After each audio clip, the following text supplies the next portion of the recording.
Boa noite, bem-vindo ao Ginga Bola. O jogo entre o Estoril e o Futebol Clube do Porto desta segunda-feira foi suspenso ao intervalo. Uma das bancadas do estádio António Coimbra da Mota, onde estavam milhares de adeptos do Futebol Clube do Porto, foi evacuada pelas autoridades devido a problemas na estrutura. A segunda parte do jogo vai realizar-se a 21 de fevereiro, já que o Futebol Clube do Porto não aceitou jogar hoje, isto é, 24 horas depois. O regulamento permite às duas equipas escolherem a hora e o dia do jogo e então está decidido 21 de fevereiro, falta decidir a hora. Entretanto, o Sporting é líder à condição, depois de vencer o Aves por 3-0, o Benfica foi a Braga, venceu também, segura desta forma o terceiro lugar e continua na rota do título neste Ginga Bola. Destacamos ainda a presença da Seleção Nacional de Angola no CAN, Marrocos 2018. A seleção angolana, os Palancas Negras, tinham o jogo marcado e tem para esta terça-feira frente ao Burkina Faso.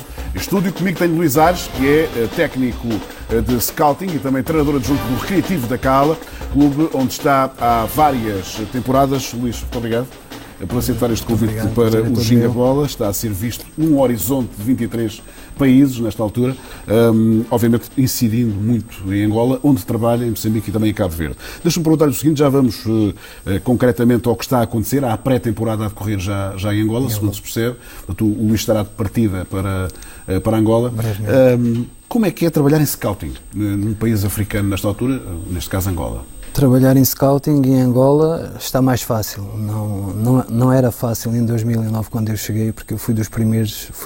Nós fomos pioneiros, o Recreativo da Cala foi pioneiro na área do scouting. As pessoas ao princípio me perguntavam, mas para que é que isto serve?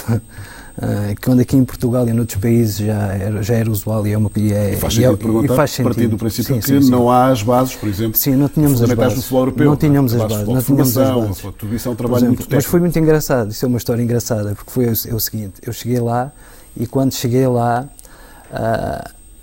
eu agendava, fiz a programação da época, neste fim de semana tenho que analisar este jogo, tenho que analisar este jogo, normalmente eu fazia 3 observações por adversário. O último jogo teria que ser sempre na casa, se nós fôssemos jogar fora, tinha que ser sempre na casa do adversário. Não faças isso, mas para lá vais com uma câmara, vão-te bater. Era complicado. E depois também não era só isso. A Angola foi devastada pela guerra. Claro. E em 2009 as estradas ainda não eram de difícil acesso. As pontes estavam destruídas, nós tínhamos que fazer desvios. Para chegar a Luanda demorávamos 10, 11, 12 horas de autocarro. E o Luís sente evolução nesse aspecto? Isto é, sim. Angola hoje, porque é de Angola que estamos a falar, porque o Luís trabalha em Angola. Angola hoje é o mesmo país futebolístico que era aqui há uns anos atrás? É o mesmo... com um pouco de mais qualidade, porque depois começaram a ir buscar jogadores fora e buscar técnicos fora, muito embora isso agora tenha reduzido devido à crise que há e às dificuldades que há em conseguir tirar dinheiro do país, não é? Isso agora reduziu um pouco, as pessoas não estão a recorrer muito a Angola. Antigamente era um país muito solicitado, as pessoas iam porque se ganhava bem, não iam pelo projeto, iam pelas condições financeiras. Isso também não ajuda muito a evolução de um país, não é? As pessoas só vão, se ganham bem, também não vão, digamos, imbuídas do espírito de fazer evoluir, não é? Eu vou-lhe confessar uma coisa, portanto, eu estou em Angola e o meu presidente e os diretores constantemente a receber e-mails de Portugal e de outros países, a receber currículos de treinadores. Isto reduziu porquê? Porque as pessoas não vão atrás do projeto, vão atrás, isso sim, das condições financeiras. E eu concordo perfeitamente. Essa parte é fundamental. Não tem que ser necessariamente a mais importante. Sim, não tem que ser. Hoje, neste momento, quem quer estar em Angola, quem quer ir para Angola, tem que ir pelo projeto e não pensar em condições financeiras só. Ir pelo projeto. Isso é muito aliciante. Luís Ares é nosso convidado deste Ginga Bola. Começa também hoje a participação da Seleção de Angola no Campeonato Nacional Africano, no CAN, a seleção. Os Palancas Negras estão no grupo D da competição, com o Burkina Faso, os Camarões e o Congo. O Campeonato das Nações Africanas, o CAN, é uma competição de seleções idêntica ao Campeonato da Europa, no que diz respeito à fase europeia das competições, na qual podem apenas participar jogadores dos próprios campeonatos. Assim, a Seleção de Angola conta com os melhores representantes do Girabola. O Campeonato das Nações Africanas decorre em Marrocos até ao dia 4 de fevereiro. A seleção a seleção de Angola, é liderada pelo sérvio Srodan Vazijevic. Vai tentar obter o melhor resultado que em 2016. Na altura, os Palancas Negras, Angola, foram eliminados ainda na fase de grupos. O primeiro jogo da competição é com o Burkina Faso, na cidade de Agadir, em Marrocos. Luís, surpreende-o esta seleção de Angola? A seleção de Angola já é um produto de um trabalho de base ou não? Ou ainda se corre muito dos jogadores que eventualmente estejam a jogar fora de Angola, num caso desta ainda seleção particular? Recorre-se. O CHAN é para os jogadores das competições internas. É evidente que quando as competições, é evidente que a seleção está mais forte porque tem jogadores que jogam na Europa. Tem muitos jogadores que recorrem muito aos jogadores que jogam na Europa. Isto aqui é uma competição mais interna, é uma competição que não se dá aquela importância, tanto que inclusive os jogadores do 1º de agosto e do Petro de Luanda, as equipas recusaram mesmo a dispensar esses jogadores para preparar as provas africanas, não é? Logo aí vê-se o pouco interesse que se dá a uma competição que é oficial da CAF. Há um jogador em Portugal que pertence ao Sporting, que está emprestado ao Rio Ave e que já é uma espécie de revelação, o caso de Gelson Dalla. O Luís conhece bem Gelson Dalla, até porque ele já observou muitas vezes. Como é que o caracteriza como jogador? Eu estava a ver o Belenenses Rio Ave e alguém na bancada que se diz conhecedor de Gelson Dalla dizia: está aqui o futuro melhor jogador africano dentro de muito pouco tempo. Passe à observação, eu não lhe pergunto tanto isso, pergunto-lhe onde é que está a verdadeira potencialidade de Gelson Dalla. Onde é que ele pode chegar? Gelson Dalla pode chegar longe no futebol europeu, no futebol mundial. O Gelson Dalla é assim, é um jovem com muita qualidade técnica. É um jogador que no último terço tem movimentações interessantes. Eu observava muito o Gelson e os movimentos do Gelson. Parece que são previsíveis, mas não são. mas não são. E é um jogador que dentro da área em espaços curtos, é um jogador que mata mesmo. Encosta, é bom finalizador. É bom. Se lhe fizesse a maldade, Luís, de lhe pedir, enfim, 2 nomes, 3 no máximo, deste campeonato angolano, que se tenham destacado e que o Luís entenda ter condições para poder jogar fora de Angola numa exigência competitiva diferente, apesar de tudo, do campeonato angolano, de quem é que me falava? De Angola? De Angola. O central, o Dani Massunguna do 1º de agosto, o Eren Nilsson, que é o médio defensivo do Petro de Luanda, o próprio Gelson Dalla e mais alguns jogadores. Há mais meia dúzia de jogadores que mais um ano ou 2. E esses jogadores, se forem incluídos no nível competitivo, como é o campeonato na Europa, os campeonatos na Europa, começando pelo português, que é o mais familiar em relação à Angola, que espaço é que eles têm? Que cultura é que eles ganharam nos últimos anos? Gelson Dalla está a ser preparado há 2 anos no Sporting, não é? Para a altíssima competição. Esses jogadores que o Luís mencionou, são jogadores que, por exemplo, entram de caras em qualquer campeonato europeu? Por exemplo, Dani Massunguna neste momento já tem uma idade, já não tem a idade que tem um Gelson e que tem o Eren Nilsson. O Eren Nilsson é um jogador jovem com uma margem de progressão muito grande. Esse tem espaço para vir e para ser preparado tal e qual como aconteceu com o Gelson Dalla. O Dani Massunguna, que é um central de grande qualidade, ao nível de um Bastos que neste momento está na Lazio, que também tinha todas as condições de sair. Depois também temos um Geraldo, jogador que teve no Brasil, teve muitos anos no Brasil e que agora regressou a Angola e ao 1º de agosto. Acho que tinha um espaço no futebol, ainda no futebol europeu, e muito mais. Há mais promessas que poderiam surgir e que podem vir ainda a surpreender muito. Deixa-me perguntar-lhe o seguinte, nesta conversa muito agradável que estamos a ter. O Luís, a opção por Angola. Há pouco falávamos, eu retive a ideia de que a parte financeira é sempre fundamental para um profissional, mas um projeto é sempre, para um profissional que se preza, é sempre também importante. O Luís foi para Angola, digamos, de forma absolutamente premeditada, porque quis ir à procura de um projeto também, ou porque o futebol português está fechado nesta altura para outros profissionais que não aqueles que estão no mercado? Eu não digo que o futebol português esteja fechado. Eu fui para Angola com o Jorge Paixão. Eu já aqui em Portugal trabalhava com o Jorge Paixão a nível da antiga 2ª Divisão B. Eu era observador do Jorge Paixão, comecei a ser observador do Jorge Paixão no Atlético, depois de ele ter sido o Real Massamá, eu fui observador dele no Atlético. Entretanto ele faz ali meia dúzia de jogos no Atlético, vai para a Madeira, para o Ponta Solense. está lá uma época e meia. Depois ele sai do Ponta Solense e em 2009 abraça o projeto recreativo da Cala. É quando eu vou com ele como observador dele. Portanto, eu já trabalhava aqui. Eu vou para Angola com o Jorge Paixão. Se não fosse o Jorge Paixão, eu não estaria em Angola com certeza absoluta. Poderia estar um dia mais tarde, mas não naquele ano eu não estaria em Angola. Não era aquele o timing? Não era aquele, não era. Então fui com ele. Entretanto ele depois fez um pouco mais de meia época, saiu, na altura não tinha ainda nada disso, as pessoas quiseram que eu ficasse, falaram com ele disse, Luís, fica, não tenho nada, depois mais tarde se depois aparecer alguma coisa, eu chamo-te. Logo nesse mesmo ano, eu sou observador, eu trabalho no scouting até meio da época. Entretanto, é o próprio Jorge Paixão que sugere... para se juntar à equipa técnica? Não, ainda não, essa é outra parte. Que sugere à direção que eu fosse secretário técnico, para dar um pouco mais de organização à equipa, faltava ali qualquer coisa. Então eu passei para secretário técnico, nunca deixei de área do scouting. Se vir no meu currículo, em todos os anos que passam, eu tenho funções, mas o scouting está lá sempre. Eu sou sempre diretor de scouting. É a minha paixão. Que é um trabalho muito curioso, muito cirúrgico até. Dou muita importância, acho que é muito importante.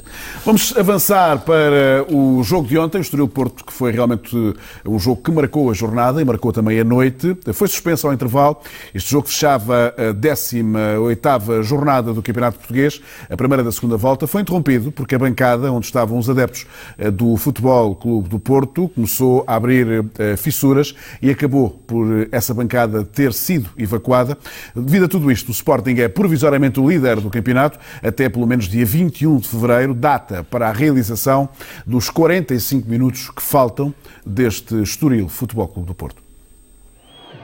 O resultado estava em 1-0 ao intervalo. O Futebol Clube do Porto estava a perder a partir dos 17 minutos quando Eduardo Teixeira marcou de livre direto para o Estoril. Decorria ao descanso quando as autoridades evacuaram a bancada norte da Amoreira. Os adeptos do Porto foram encaminhados para o relvado. A partida acabou por ser suspensa e a justificação foi conhecida mais tarde. Uma zona da bancada cedeu. Estas fotografias mostram fissuras prolongadas que puseram em causa a segurança dos espectadores. Agora, a segunda parte deste encontro terá de ser jogada num outro dia. O que é certo é que o Futebol Clube do Porto perdeu provisoriamente a liderança do campeonato.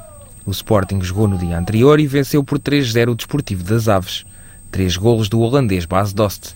O jogo ficou também marcado pela estreia do reforço Ruben Ribeiro. A jogada que ele faz é tudo arte e criatividade dele,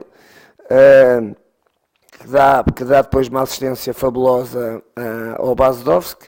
Portanto, para o primeiro jogo esteve bem, esteve tranquilo, esteve com personalidade, não se intimidou o facto da camisola do Sporting poder ser pesada. Jogo a jogo a gente vai tentar ter soluções e opções, não só do aspecto físico, mas também da intensidade que cada jogo vai nos obrigar a ter. Já o Benfica continua a tentar a aproximação aos primeiros. As Águias foram ao Minho defrontar o Braga. A vitória por 3-1 deixou o Rui Vitória satisfeito. Vir a Braga naturalmente que não é fácil. Felizmente nós nos últimos anos temos vindo aqui ganhar, mas nunca são jogos fáceis.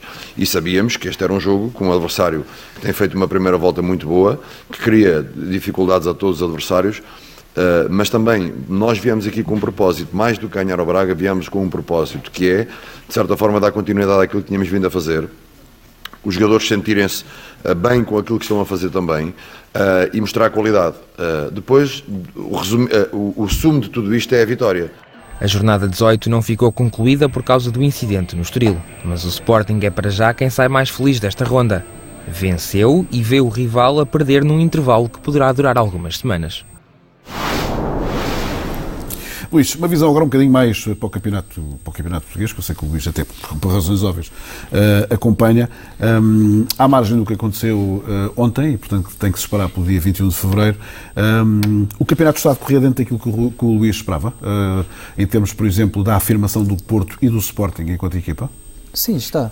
Estou a ver um Futebol Clube do Porto completamente diferente daquilo que foi o ano passado. É um Futebol Clube do Porto aguerrido, agressivo, no bom sentido, à imagem do seu treinador. É um Futebol Clube do Porto que não tem, se formos a ver, não tem muitas opções. É um Futebol Clube do Porto, não é um Futebol Clube do Porto de espetáculo, é um Futebol Clube do Porto completamente diferente. É um Porto que quer chegar o mais rápido possível à baliza, é um Porto mais pragmático. Em relação ao Sporting, é um plantel com mais qualidade, com muito mais opções. Penso que este poderia ser o ano do Sporting. O Benfica, fala-se muito do Benfica, evidentemente que fez uma Liga dos Campeões aquém do esperado, nem que nós vivemos mais não sei quantos anos, não vai acontecer mais vezes nenhuma ao Benfica, tanto graças ao Benfica é que nós o terceiro lugar vai sim, em relação à participação dos últimos anos. Sim, graças ao Benfica. Mas este Benfica chega para discutir o título ou não? Chega para manter a chama do sim, título. Eu não vejo o Benfica. Há um jogo ou outro em que o Benfica não é tão consistente, mas eu não vejo o Benfica a jogar mal. Eu acho muito pelo contrário. O jogo do Sporting, na sua ótica, tem enquanto técnico. O jogo do Sporting era fundamental também nesse aspecto, isto é, a afirmação do Benfica nesse jogo, quando se dizia que o Benfica estava de rastros e que o Sporting teria toda a vantagem, tinha melhor futebol. A forma como o Benfica se afirmou no jogo, e parece indiscutível que foi claramente a melhor equipa em campo, ajudou esse arranque do Benfica, essa ultrapassagem desse período mais negro? Ajudou, porque os jogadores ganharam mais confiança. Eu realmente esperava um Sporting muito mais atrevido. Mas evidentemente que a exibição do Benfica, está bem que não tiveram grandes oportunidades, não é? Quando eu digo grandes oportunidades, é evidente que as bolas passaram lá, passaram a rentar a baliza. As oportunidades existiram, digamos, sem a participação do Rui Patrício. Mas até o último terço o Benfica teve bola, teve posse de bola, teve muito mais bola. Jogou muito, e evidentemente que esse jogo e tudo aquilo que se passou também durante a semana e que se tem vindo a passar, isso só fortalece numa grande equipa, isso só fortalece e une mais o grupo. O Luís arriscava um vencedor, um campeão nesta altura? Os três podem ser campeões. Os três podem ser. E não vamos, atenção, não vamos esquecer do Braga. Não se esqueçam do Braga. Penso que o Braga parece que continua com muita dificuldade em furar aquela fase com as equipas, as principais. O Braga tem que fazer isso. O Braga tem que furar, tem que ter coragem para furar isso. Mas atenção, Paulo, os jogos não se decidem nos confrontos entre os grandes. Os jogos não se decidem nos confrontos entre os grandes. Mas continua a acreditar que não? Continuo a acreditar que não. E ontem é um exemplo, dos vários que houve, ontem é um exemplo disso, o Estoril, que é praticamente o último classificado, não é? E faz uma primeira parte que faz contra o Futebol Clube do Porto. Já agora, muito rapidamente, não o querendo colocar numa situação, pouco confortável, mas como treinador também, da maneira que se o jogo tivesse decorrido normalmente na segunda parte, a tendência do jogo apontava para um jogo fácil para o Porto na segunda parte. Era tudo menos fácil, não é? Sim, aliás, nenhum jogo é fácil, assim, mas sempre que o Porto teve em desvantagem, conseguiu dar a volta e por números expressivos. Não sei se iria acontecer o mesmo naquele jogo, mas a estatística apontaria nesse sentido. Vamos para as contas da Liga NOS. Como vimos, o jogo do Porto com o Estoril foi adiado para dia 21 de fevereiro. O Sporting venceu o Aves 3-0, líder à condição. Benfica foi ao norte naquele que é um dos jogos mais difíceis, pelo menos apontado como dos mais difíceis.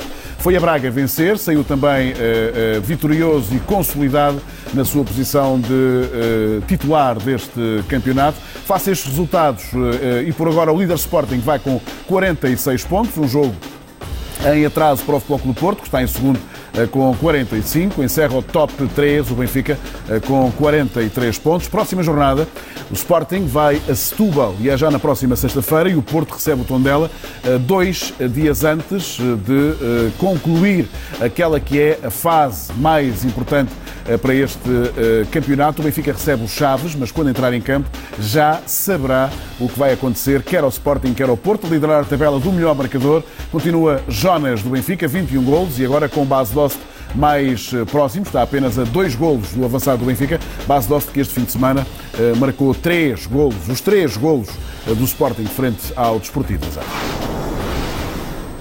Faltam 15 dias para o mercado de transferências fechar. O Benfica, Sporting e Futebol Clube do Porto vão fazendo acertos nos respectivos plantéis. Em termos internacionais e ligados ao futebol português, estas fases mais positivas, Gonçalo Guedes, João Mário e Alexis Sánchez são alguns dos nomes que estão a agitar o mercado. Lisandro Lopes já está em Itália e foi anunciado oficialmente como reforço do Inter de Milão. Luciano Spalletti, treinador dos milaneses, comentou a contratação do defesa argentino, que chega por empréstimo do Benfica. La conferma di quello che dicevo, che abbiamo direttori bravi e che sono pronti, perché poi noi bisogna agire con determinate componenti e sono convinto che la loro bravura anticipa poi altri concorrenti in questo. No Sporting, Yuri Medeiros está próximo de ser reforço do Génova. Segundo foi possível apurar, o empréstimo ao clube italiano até final da temporada estará em cima da mesa, mas existem outros interessados no jogador. Em relação ao Porto, o jornal O Jogo garante que, apesar de alguns clubes interessados, Layún não irá sair neste mercado de transferências. Segundo a mesma fonte, os Dragões não deixarão sair nenhum jogador, havendo apenas espaço para entradas no plantel. Lá fora, Gonçalo Guedes é destaque. Noticia ao canal francês TF1 que o PSG aumentou o preço do jovem internacional português para 70 milhões de euros, o dobro do que pagou ao Benfica há precisamente um ano. Gonçalo Guedes tem estado em destaque esta temporada ao serviço do Valência. Segundo a imprensa internacional, Manchester United, Real Madrid, Arsenal e o próprio Valência estarão interessados em contar com o jogador a título definitivo. Em Itália, fala-se de João Mário. O site italiano especializado em transferências, Tutto Mercado Web, refere que o português recusou uma oferta do Watford de Marco Silva. O mesmo site avança que o Inter estará a negociar com o Sevilha uma eventual troca do médio de 24 anos com Joaquín Correa, argentino que atua na equipa espanhola. Em Inglaterra avançam que Alexis Sánchez será reforço do Manchester United. Segundo o jornal The Guardian, a equipa de Mourinho terá superado a concorrência do Manchester City na contratação do internacional chileno. A 15 dias do fecho do mercado, são ainda esperadas várias alterações nos clubes portugueses e internacionais. Luís, estamos na reta final desta agradável conversa. Eu agradeço muito a sua presença, mais uma vez. Isto passou rápido, já estamos quase no fim e, apesar de tudo, não é tão pouco tempo quanto isso. Qual dos três grandes é que, se dependesse do seu trabalho de scouting, qual dos três grandes está mais necessitado de se reforçar? Eu penso que o Futebol Clube do Porto tem necessidade de se reforçar, até mesmo para aumentar ali um pouco a qualidade para ter jogadores à altura de substituir outros, porque se neste momento o Futebol Clube do Porto tiver alguma lesão naqueles jogadores mais influentes, não tem grandes alternativas. Não tem alternativas. Penso que o Benfica também poderá ter que contratar se calhar mais 2 ou 3 jogadores também, muito embora eu acho que se o Benfica quisesse o Penta, e quer o Penta a todo o custo, acho que devia de ser um ano mais um sacrifício, mas isso o Benfica conhece as finanças, conhece a estratégia, a sua estratégia. Isto é uma opinião minha. Claro. É uma opinião minha, acho que devia de ser um ano de sacrifício e então depois para o ano então aí apostavam na formação, até pelo efeito que esse Penta eventualmente Sim, porque é um desejo e é um objetivo do Benfica para esta época. Não está ainda longe disso, o Benfica está na luta. Como eu digo, qualquer dos três pode ser campeão. Mas penso que o Futebol Clube do Porto será se calhar a equipa que terá que reforçar para aumentar um pouco o leque de opções. Luís, muito obrigado por ter vindo ao Ginga Bola. Bom regresso a Angola, que muito obrigado, estará por pouco tempo, já começou a pré-temporada em Angola. Gira Bola regressa na próxima terça-feira. A SIC Internacional, na SIC Internacional África. Muito obrigado por estar connosco.